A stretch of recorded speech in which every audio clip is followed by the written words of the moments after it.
Welcome to The Foundry, where leaders are forged daily. Each week we investigate themes of leadership, entrepreneurship, and mindset with some of the greatest minds in real estate. And now, the data scientist of real estate, George Roberts.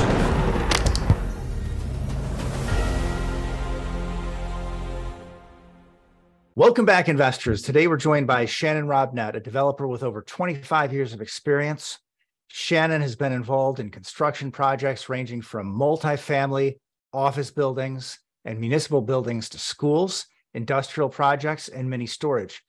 He is also host of Robnett's Real Estate Rundown show and founder of Shannon Robnett Industries. Welcome to the show, Shannon. Thank you, George. Appreciate you having me on. Right. I mean, you've got solid credit. You've got a step up in rent most likely every year, multi-year leases. There are a lot of things to recommend this. And then it's probably a triple net property too. So then you basically, you know that your top line and your bottom line, you know where that's going to shake out because you don't really have much to do in terms of building maintenance. Obviously, the downside, since you mentioned only the upside, is that when Bob moves his sprinkler company out of there, it may be really hard to find another tenant. You might be vacant for a while. But again, if it's as long as it's not your only property, if you have a portfolio, I would say definitely that would be the next thing I'd be trying to add. Yeah, you know, and I liken it back to when most people, the first thing that people want to do, you know, either they house hack, you know, a duplex or a fourplex. Well, when you have somebody move out of a fourplex, you got a 25% vacancy, right? While you're having, you know, it's a very easy to use commodity. One of the things that we love is the multi-tenant buildings. So we're taking down a project right now in Houston. It's 35,000 square feet. It's got 9 tenants, right? You've got 1,500 to 6,000 square feet. So any one tenant moving out will cause a gap, but you're not dealing with a 1 million square foot Amazon warehouse, right? So there's some benefit to that, but you are right that the vacancy can and does take a little bit longer to fill. But the other side of that is when you look at your triple nets, property taxes are reimbursed.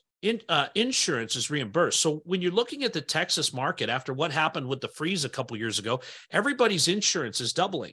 But in a triple net product, I don't care. I mean, my tenant will care, but he already knew that was coming because he's priced that into his business, you know?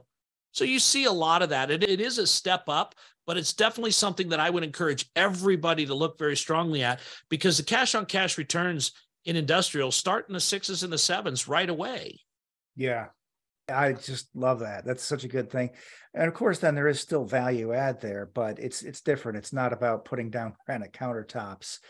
Right. But again, you can have, you know, sign longer leases or with credit, tenants with a better credit profile, or if you're expanding it to say things like strip malls, et cetera, just get somebody that has a corporate guarantee. All these things, you can always do value add. So you're talking about starting out as if you have the right idea and you know what to do to take the project forward, yes, you can do some major value add there. Well, and one of the things that we've always done is we've always signed CPI increases on our rents, right? Mm-hmm. And nobody cared until the last 24 months when CPI went to 9%, right? But it's baked in, right? So when you're looking at those kinds of things, it really does make sense to pay attention to other classes. And I think it's just like anything. You know, certain areas of town get hot for a while. Then maybe the price value of going across town becomes evident and people move there. And then that area gets too hot. And then, you know, it's kind of the same thing with your different classes of real estate. And now you're going to see, I think there's going to be a lot of value come into the office market because office is being underutilized. You're seeing rents are going to adjust. You're going to see product come down in price, and there's going to be some value. There's going to be some great opportunities in office in the next 36 months. And you just got to be able to cycle through that and understand maybe the different genres and see which one fits at the time. Yeah, outstanding. I hope people are out there listening. And before we move on to opportunity zones, really want to ask you about that. I understand about half of what you build is in opportunity zones. Remind people that you are working through the syndication model. So if you like what you're hearing, you can reach out to Shannon Robnett Industries. You can become a limited partner in one of these deals. And I like construction myself. I think it's a great thing to invest in. Certainly not going to be the only place I put my dollars. But again, as you talked about building a portfolio, it certainly makes sense, especially when we're underbuilt, I would say, to have some of that in your portfolio. Well, and yeah, just a natural segue too into opportunity zones. Opportunity zones require a 10-year investment to really see the benefit of them. And when you're building brand new product, you're good for the first 10 years, right?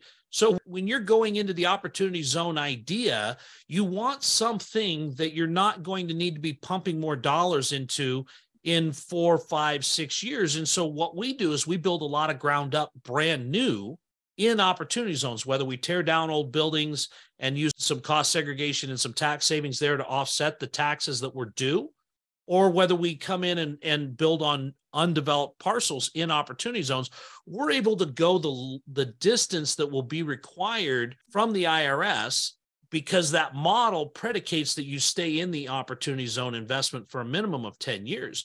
And so we're able to do that in a fashion that makes sense and provide our investors with something that is brand new now and is still going to be very, very relevant in the next 10 years, so that when we're looking to transition out of that after serving our time and creating the value that we get from complying with all the opportunity zone requirements, we're now in a position to sell something off to the next guy that they can then come in and do their value add with. 100%. I got to say, there's at least two favorite facts I have about opportunity zones. And the first is, yes, you don't have to worry about doing, 1031, 3 years, 5 years, or sometimes even 2 years in the project, considering how we've seen some major appreciation, people getting in and out very quickly. And the other is, I like to call it a 1031 for everything, because I don't know that everybody knows this, but you can roll all kinds of gains into an opportunity zone, not just talking about real estate. It could be in the stock market. It could be crypto, because I guess most people don't have a lot of crypto capital gains these days. Not this year. Not this year. Definitely not. So, but again, you being in the field, what would you say? Do you have any other things you'd like to add to that list? One of the things that we're seeing is people are retiring, right? And so they're selling businesses. And, you're exactly right. If you have a business that you have a basis and a value of $1 million and you sell it for $3 million, if you were to do a 1031, you'd have to go spend $3,001 on another business. But in an opportunity zone, you're going to bring your $2 million in profit to the opportunity zone. That's all you're reinvesting is your gain. And you're going to put the $1 million that you built the business with in your pocket and use that to do with whatever you want, right? And so the reality is, yes, you've got some stock gains, you've got crypto, you've got, even selling livestock. There's a lot of different things that you can do. Any capital gain can go into an opportunity zone. The other thing that you get is you get a deferment of the tax for until 2026, fiscal year 2027. So we've got a deal right now where the people have gotten into the deal. We've done some cost segregation because it had an existing building on it. We're redeveloping the project. We're going to tear the building down. So between those two events, I'm going to be able to return to them enough depreciation that they'll be able to offset their capital gains tax through other channels. So before their tax is due, we've been able to offset it. Now we're going to build the new product. We're going to come into that other scenario where now we've got this product and we're going to continue to hold that product for the next 10 to 15 years. And we have to be out of it by 2046. So we can take it all the way to 2045, hold on to this asset, let it continue to appreciate. And then when we get out, there's no capital gains due, which will be massive after 10 or 15 years of appreciation and nothing to pay on that. All good. And if we have any single family investors there, people who haven't actually dipped their toe in the commercial waters, the depreciation that you can get out of these projects is just tremendous. We're not talking about straight line 29.5 year depreciation, which is nice, by the way. We're talking about stuff that can just literally slash your taxes. And if you do the right thing, 1031 exchange, opportunity zone, etc., then you can find yourself deferring those taxes far on down the line. Well, and it's funny because I don't know why they felt it was necessary to throw in that additional half a year. Like 29 wasn't good enough. We got to throw 29 and a half, but that's the IRS and their infinite wisdom. But, when you do that, we're able to return usually about 30% of the value of the project in a depreciation event up front. So if you've got a $10 million project, you're able to come up with about $3 million in depreciation, which is really close to the equity that was put in the deal. Maybe you've gone $4 million into the deal. You're able to really help people deal with that, because taking that unworking partner, that fat, ugly Uncle Sam out of your deal adds to profitability like you've never seen.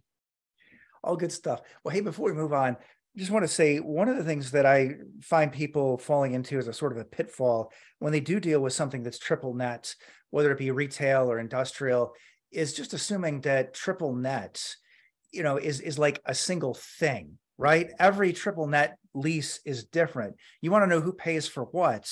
Don't say it's a triple net lease, read the lease. Yeah. And when you say that you'd always put those CPI increases into the lease, I love it. It's things like that. People who know what they're looking for, people who know what to expect on the economic landscape, et cetera, and who really read these leases. These are people who do very well in things like industrial. Well, that's where, I'd like to say that I just know all this stuff, but I got to tell you, man, 27 years in the industry and forgetting to assign some of these things once or twice is why we do it now. We were just in the war room breaking down every single lease that we're assuming, going through every single signature, making sure that every single thing is checked and every single box is there, so that we don't have to make that assumption that this lease is like we would like it. We make the assumption after we've verified that it is exactly like what we would like, or we know that this one is flagged so that when we renew, we change those things and make sure we don't miss them. Right. And even when you have a lawyer go through that with you, or if you did regardless, they give you all these caveats that this lease summary may have errors and omissions, right? What am I paying you $325 an hour for? But again, you can't really summarize these things perfectly, can you? Yeah, I'd like your attorney's name at $325 an hour. He's a little cheaper than Mike. Exactly.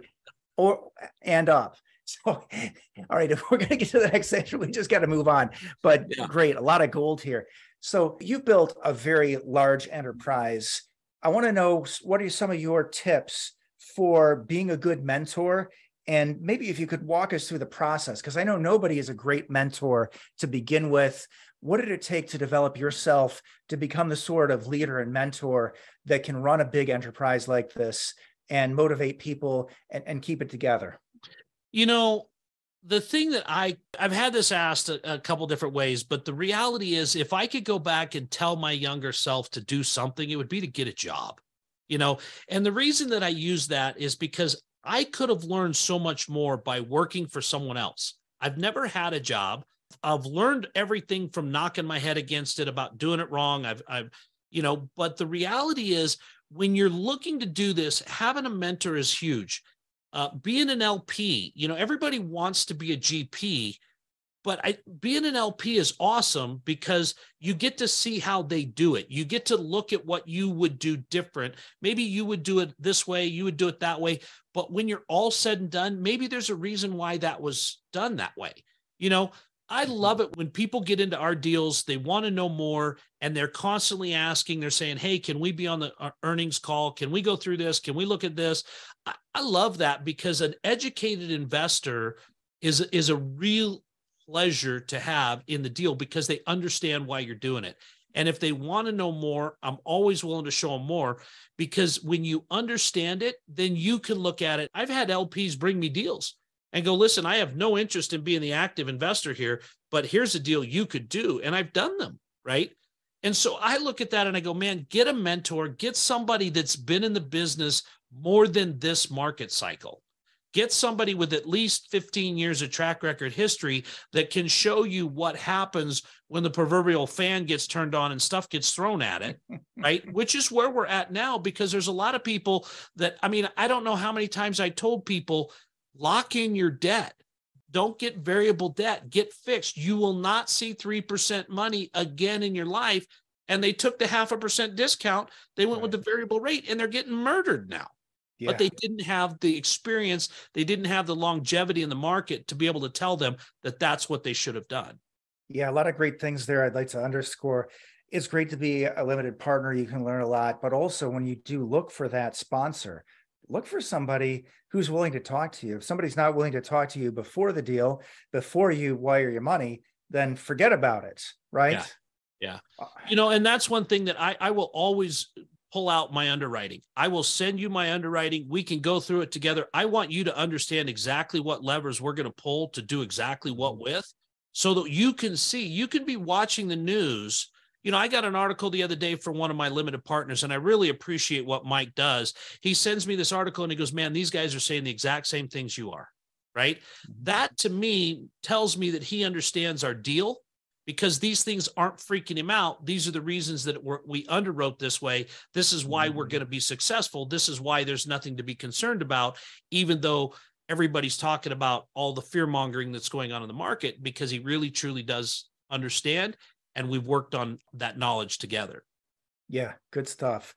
Well, let's see. You mentioned variable rates. I mean, that is a huge thing right now. I couldn't agree with you more. People who took that discount, they're really hurting right now.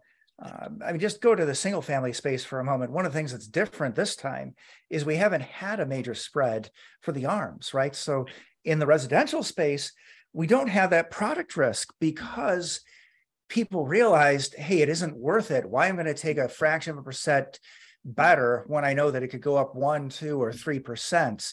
But not so in the commercial space, because we don't have the same luxuries. Quite simply, we don't get loans like 30-year fixed, fully amortized, non-recourse, no prepayment penalty. You don't have those luxuries here. So you want to talk about bridge loans and how some people, or do you want to expound on that? You already did a little bit. I think that it really speaks to, experience, because everybody, that myself included, we took out all the money we could for all the length we could. We were getting 10-year stuff that was 0.5% higher than 5-year stuff, because the value of that. Just think right now, if you locked in, I'm buying a deal at a premium right now because I can assume 4% debt, right? If you locked in your deal a year and a half ago with 3.5% money, right, that was assumable, you might have been 3 1/8 to do that. But the fact that I could assume that means that your product is worth so much more, because the cash flow is that much higher. And at the end of the day, all we're buying is cash flow. Right? Yeah. All we're buying is what you can get between the rent coming in and the expenses going out, including your mortgage. So in that spread, you've made your product so much more valuable that 0.5 point doesn't even begin to cover what you're giving up on the upside. If you just do the math, if you get $35 a door more on a 5 cap property on 200 units, that's $1.5 million every day, all day long. So is that 0.5% in interest, or that 0.25% in interest, really going to offset your deal versus having that locked in money that's assumable? Absolutely not. No, it's nice work if you can get it. If you can get those assumable fixed loans at under market rates. Of course, it's getting harder to do that, because the banks, they realize that it's one or the other. They either lose the business, or they have to accept under market rate for a much longer period of time. But, it's getting harder. But again, if you can make that happen, I think we're going to see a lot more assumptions. Well, I know we got to wrap it up. I'd like to ask you a couple more mindset questions. We'll go into the 7. First of all, if you could have a billboard, what would it say? I hadn't thought about that. If I could have a billboard, it would say, pay attention to the details, because that's where your profit is. Well said. I think that when the storm does come, and it is coming, maybe not the crash that some people are talking about, but it's going to be those people that didn't pay attention to the details who are going to be in big, big trouble. So I guess with that, I'll ask you, this is my favorite part of the interview. I call it the 7 most challenging questions, rapid fire format. Are you up to the challenge, Shannon? Of course I am. All right, let's do it.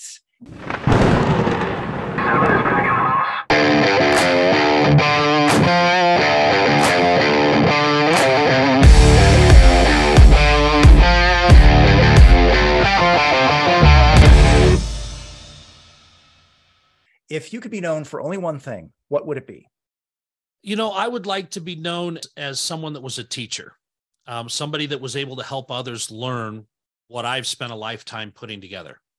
What is the greatest lesson in leadership you've learned as an entrepreneur? I don't know if it's karma, but what goes around does come around. So humility is always something you want to exercise, because whether you're in need of it or you're the one that can give it, it's always appreciated, but it is in very, very short supply for entrepreneurs. What personal characteristic has been most pivotal to your success? Tenacity. Yes. I love it. And then we're going to go into the random portion of the interview. Just tell me when to stop cutting the deck. We got some. All right. Crazy questions here. Whoops. Almost dropped it. What do you love about your hometown? You know what? I'm sitting here looking at the mountains. They're 45 minutes away. I can be on a ski hill. There's a lake 45 minutes away. I can be water skiing, not this time of year. Mountain biking, everything. There's so much nature that's available here. And we still feel like a small town. We've grown a lot, but we still feel like a small town here in Boise, Idaho.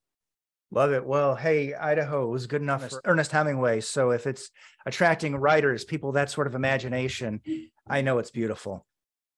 Absolutely.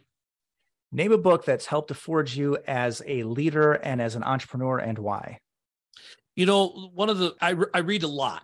One of the ones that has really helped me, especially the last year and a half, is Chris Voss's book, Never Split the Difference. Mm-hmm. We're in a place now where negotiations are more important than ever, because you're negotiating against your downside potential. So I've seen a lot of value in that book lately.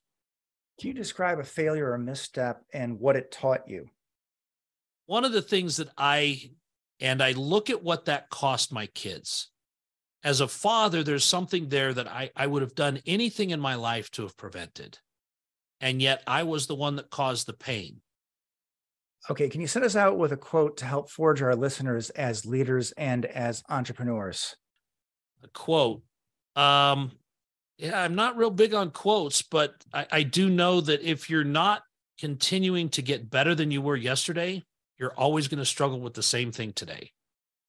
Okay, now here's a bonus, because I promised I'd ask about that airplane behind you. So you tell me that I write off airplanes and make other people pay for them. Yeah, so I have a flight school. You can do this with anything, but what I do is I write off an airplane under Section 179. We bonus depreciate out the whole cost of the aircraft. I lease it to a flight school. Students rent the plane. I make money on the lease. And I was able to make money on the airplane going in. So I'm able to I have a fleet of 4 aircraft. I'm going to buy 2 more this year. I'm going to bonus those out. I'll actually get a check back from the IRS, and somebody else will pay the tab, and I can fly them when I want. Gotta love it. How can our listeners reach out to you? Easiest way is just shannonrobnett.com. You can reach me there.